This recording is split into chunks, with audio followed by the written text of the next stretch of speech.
A computer model is a very sophisticated computer program that attempts to simulate all of the processes associated with the atmosphere. In particular, therefore, what we need to have is as much data as possible to be able to fire the model, to be able to understand the processes. Generally, what we find is that many of the processes that work in the climate work at a variety of scales that a computer model simply cannot resolve. One of the things we do not do well in climate models is simulate precipitation. And again, precipitation is affected by virtually every component of the climate system, and in turn, every other component of the climate system affects precipitation. So precipitation is a very good diagnostic as to how well the climate model is doing. And most climate models don't do precipitation well at all. Hi, Dan. Hey, Dave. How are you doing? Okay. Good. Got this I want to show you. Oh, okay. Let's It's take a our look. environmental network. A computer does only what it's programmed. And in particular, it is important, therefore, to program it correctly. The problem is we don't have perfect knowledge of how the Earth system operates. So therefore, we're working with an incomplete understanding base to try to put together what we know to see if it, in fact, generates the correct conditions. All right, good. Thank you. Yep, see you later. There's an old computer phrase that says garbage in, garbage out. And it's very important that we not only have data to drive the model, but that we also have an understanding of the processes that the model needs to simulate. As a result, if the climate model cannot simulate the current climate well enough, then we have a condition where we're trying to simulate the climate with a model that is imperfect. Climate models can be thought of as a list of rules. And so this climate model, when it tries to predict the future, just follows specific rules.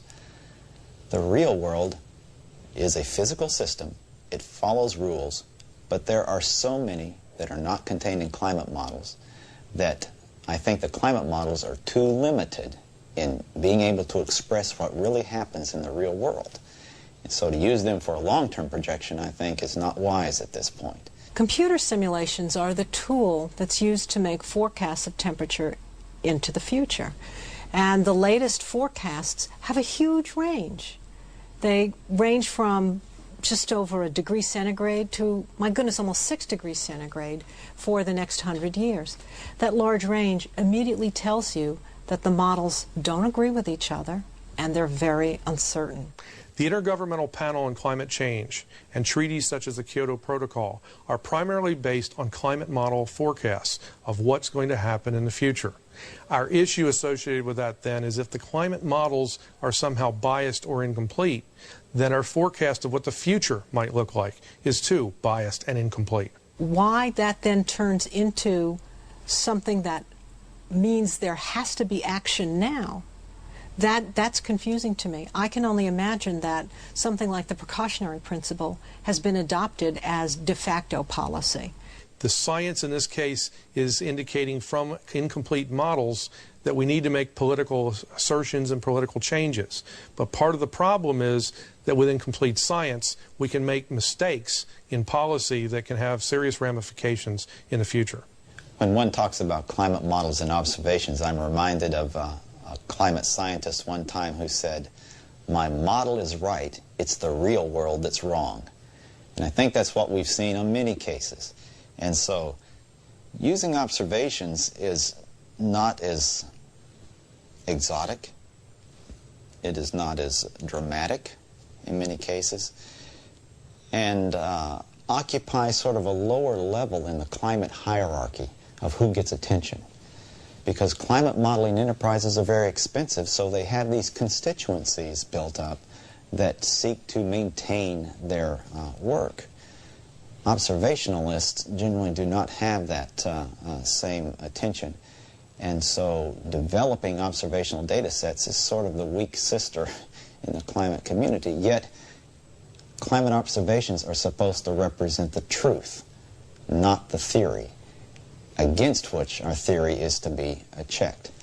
I believe observations, and that this is where our basis for climate change should be understood and the perspective from which we should see the future. When you look at the past, I don't think the perspective of the future is all that bad.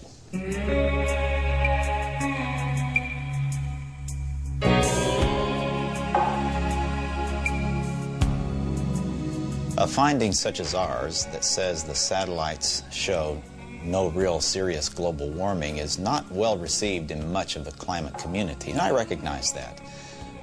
But it has never been a goal of mine to be part of the mainstream of the climate community. My goal has been to provide scientists and the world with the most accurate data possible that we can judge and understand what the planet is doing.